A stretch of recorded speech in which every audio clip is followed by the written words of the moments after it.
Vous avez reçu la proposition de cession et souhaitez céder votre véhicule.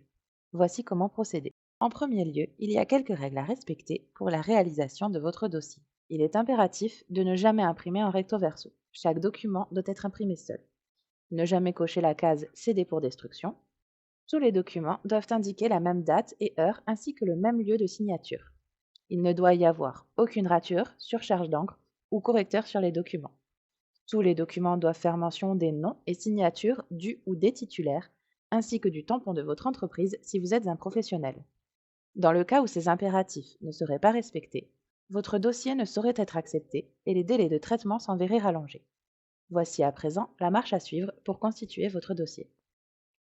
D'abord, il vous faut vérifier et signer le certificat de cession fourni en 2 exemplaires par votre expert.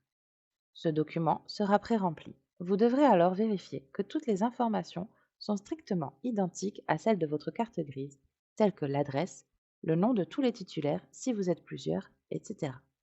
Il ne vous reste plus qu'à dater, signer et indiquer l'heure.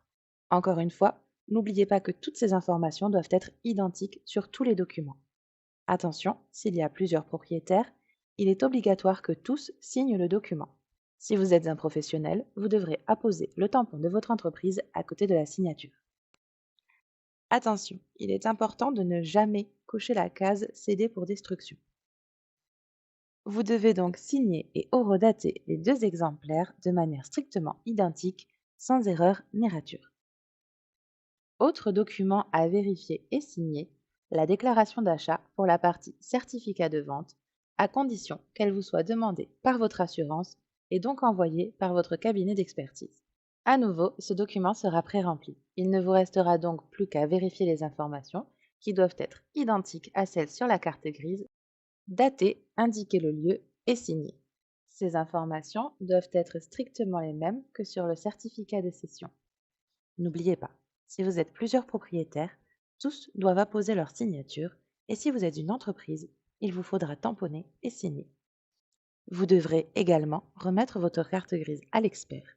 Elle devra être barrée et signée avec la mention cédez-le suivie de la date de cession du véhicule, la même que sur le certificat de cession et la déclaration d'achat. Là encore, si vous êtes plusieurs titulaires, tous devront signer.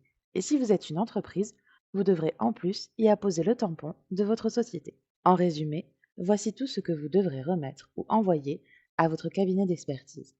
Le certificat de cession complété, daté et signé en 2 exemplaires. La déclaration d'achat, complétée, datée et signée pour la partie vous concernant, si votre assurance vous la demande. La carte grise, barrée et signée, la copie de votre pièce d'identité, ainsi que celle de tous les titulaires présents sur la carte grise. Si vous êtes un professionnel, un cabis, ainsi que la pièce d'identité du gérant, et bien sûr le double des clés de votre véhicule. Il se peut que des documents supplémentaires vous soient demandés selon votre sinistre et votre assureur.